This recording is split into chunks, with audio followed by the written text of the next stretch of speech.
ಊರ್ಮಿಗಳವೋಲಿಪ್ಪ ಕರ್ಮ ವಿಕರ್ಮಜನ್ಯ ಫಲಾಫಲಂಗಳ ನಿರ್ಮಲಾತ್ಮನು ಮಾಡಿ ಮಾಡಿಸಿ ಉಂಟುಣಿಸುತ್ತಿಪ್ಪ. ನಿರ್ಮಮ ನಿರಾಮಯ ನಿರಾಶ್ರಯ ಧರ್ಮವಿಧರ್ಮಾತ್ಮಧರ್ಮಗ ದುರ್ಮತಿ ಜನರೊಲ್ಲನ ಪ್ರತಿಮಲ್ಲ ಶ್ರೀನಲ್ಲ. ಗ್ರಹೇ ಗ್ರಹೇ ಗೋಪವಧೂ ಕದಂಬ ಸರ್ವೇ ಮಿಲಿತ್ವಾ ಸಮವಾಯ ಯೋಗೆ ಪುಣ್ಯಾನಿ ನಾಮಾನಿ ಪಠಂತಿ ನಿತ್ಯಂ ಗೋವಿಂದ ದಾಮೋದರ ಮಾಧವೇತಿ. ದಾಸವರ್ಯಂ ದಯಾಯುಕ್ತಂ ದೂರೀಕೃತ ದುರಾಶಿಷಂ ಹರಿಕಥಾಮೃತ ಸಾರವಕ್ತಾರಂ ಜಗನ್ನಾಥ ಗುರುಂ ಭಜೆ. ಶ್ರೀ ಹರಿಕಥಾಮೃತ ಸಾರ ಕರ್ಮ ವಿಮೋಚನ ಸಂಧಿ ಪದ್ಯ 6. ಊರ್ಮಿಗಳವೋಲಿಪ್ಪ ಕರ್ಮ ವಿಕರ್ಮಜನ್ಯ ಫಲಾಫಲಂಗಳ ಎಂಬ ಈ ಪದ್ಯದಿಂದ ಶ್ರೀ ಜಗನ್ನಾಥದಾಸಾರ್ಯರು ತರಂಗದೋಪಾದಿಯಲ್ಲಿರುವ ಸಕಲ ಕರ್ಮಗಳನ್ನು ಶ್ರೀ ಪರಮಾತ್ಮನೇ ಮಾಡಿಸುವನು. ದುರ್ಜನರಿಗೆ ಅಪ್ರತಿಮ ಮಲ್ಲನಾದ ಶ್ರೀ ನಲ್ಲನು ಎಂದೆಂದಿಗೂ ಅನುಗ್ರಹಿಸುವುದಿಲ್ಲ ಎಂದು ತಿಳಿಸುತ್ತಾರೆ. ಶುಭ ಅಶುಭ ಸಮಸ್ತ ಕರ್ಮಗಳು ಬಿಂಬನಾದ ಶ್ರೀಹರಿಯಿಂದ ಪ್ರೇರಿತವಾಗಿ ದೇಹೇಂದ್ರಿಯಗಳ ದ್ವಾರ ನಡೆಯುತ್ತಿರುವವು. ಅವು ಸಮುದ್ರದಲ್ಲಿ ಅಲೆಗಳು ಒಂದಾದ ಮೇಲೆ ಮತ್ತೊಂದು ಪ್ರವಾಹ ರೂಪವಾಗಿ ಬರುತ್ತಿರುವಂತೆ ಪರಂಪರೆಯಾಗಿ ನಡೆಯುತ್ತಿರುವವು. ಕರ್ಮವೆಂದರೆ ಸತ್ಕರ್ಮಗಳು, ವಿದ್ಯುಕ್ತವಾಗಿ ಆಚರಿಸಲ್ಪಡುವ ಕ್ರಿಯೆಗಳು, ಸುಕರ್ಮಜನ್ಯವಾದ ಫಲಗಳು, ಪುಣ್ಯ ಫಲಗಳು. ವಿಕರ್ಮವೆಂದರೆ ನಿಷಿದ್ಧ ರೂಪವಾದ ದುಷ್ಕರ್ಮಗಳು, ವಿಕರ್ಮಜನಿತವಾದ ಫಲಗಳು, ಪಾಪ ಫಲಗಳು. ಬಿಂಬರೂಪನಾದ ಶ್ರೀಹರಿಯು ನಿರ್ದೋಷನು. ಅವನಿಂದಲೇ ಪ್ರೇರಿತವಾಗಿ ಸಕಲ ಶುಭಾಶುಭ ಕರ್ಮಗಳು ನಡೆಯುತ್ತಿದ್ದರೂ ಆ ಕರ್ಮಗಳಿಂದಾಗಲಿ ಆ ಕರ್ಮಜನಿತ ಫಲಗಳಿಂದಾಗಲಿ ಅವನಿಗೆ ಸರ್ವಥಾ ಲೇಪವಿಲ್ಲ.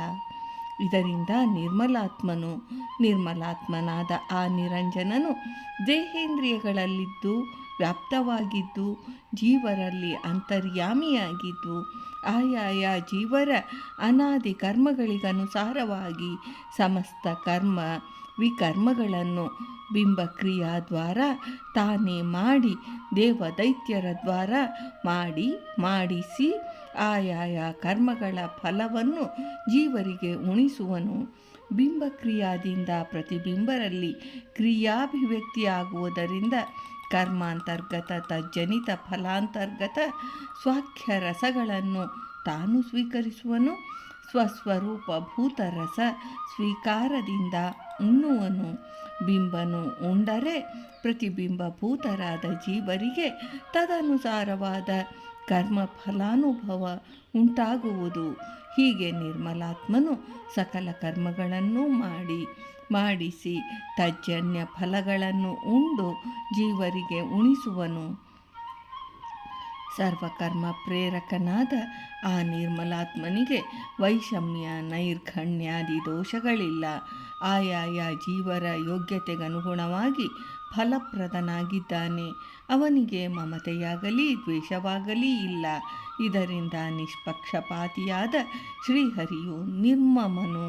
ರೋಗಾದಿ ಉಪದ್ರವಗಳಾಗಲಿ ಯಾವಾಗಲೂ ಅವನಿಗಿಲ್ಲ. ಆದ್ದರಿಂದ ನಿರ್ಮಮನೂ ನಿರಾಮಯನೂ ಆದ ಶ್ರೀ ಪರಮಾತ್ಮನಿಗೆ ಅನ್ಯರ ಆಶ್ರಯವಾಗಲಿ ಸಹಾಯವಾಗಲಿ ಬೇಕಿಲ್ಲ. ಪೂರ್ಣ ಪರಾಪೇಕ್ಷೆ ರಹಿತನು, ತನಗೆ ತಾನೇ ಆಶ್ರಯನು. ಇದರಿಂದ ನಿರಾಶ್ರಯನಾದ ಶ್ರೀಹರಿಗೆ ಯಾವುದು ಧರ್ಮ ಯಾವುದು ಅಧರ್ಮವೆಂಬ ಧರ್ಮ ವಿವೇಚನೆ ಸಂಪೂರ್ಣವಾಗಿ ಇದೆ. ಧರ್ಮ ಸೂಕ್ಷ್ಮವನ್ನು ಅರಿತವನು ಅವನೇ ಧರ್ಮಸ್ವರೂಪಿಯು.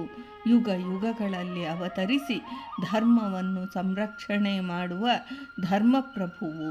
ಇದರಿಂದ ಅವನಿಗೆ ಧರ್ಮವಿತ್ ಮತ್ತು ಧರ್ಮ ಎಂದೇ ಹೆಸರು. ಧರ್ಮ ಶಬ್ದವಾಚ್ಯನಾಗಿದ್ದಾನೆ. ಸರ್ವಧರ್ಮ ಸಾಕ್ಷಿಯಾಗಿರುವುದರಿಂದ ಧರ್ಮಗನು. ಅಸಹಾಯ ಶೂರ್ಯನಾದ ಅಪ್ರತಿಮನು, ಅಸದೃಶ್ಯ ಪರಾಕ್ರಮಿಯು. ಇದರಿಂದ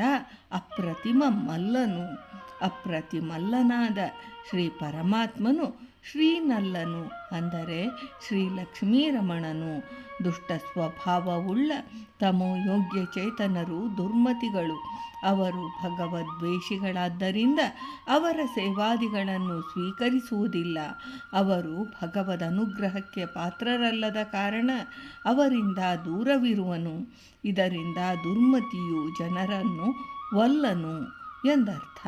ಹೀಗೆ ಬಿಂಬರೂಪನಾದ ಶ್ರೀಹರಿಯು ಪ್ರೇರಿತವಾದ ಸಮಸ್ತ ಕರ್ಮಗಳು ಪ್ರತಿಬಿಂಬ ಜೀವರಲ್ಲಿ ಅಭಿವ್ಯಕ್ತವಾಗಿ ತ್ವಜನ್ಯ ಫಲಗಳನ್ನು ಬಿಂಬನು ತಾನುಂಡು ಸ್ವಾಖ್ಯರಸ ಸ್ವೀಕಾರದ್ವಾರ ಜೀವರಿಗೆ ಉಣಿಸುವನು ಎಂದು ಸರ್ವ ಶುಭ ಲಕ್ಷಣೋಪೇತನಾದ ಶ್ರೀ ಪರಮಾತ್ಮನ ಗುಣಗಳನ್ನು ಕೊಂಡಾಡಿದ್ದಾರೆ.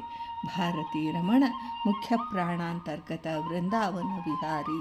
ಶ್ರೀಕೃಷ್ಣಾರ್ಪಣಮಸ್ತು.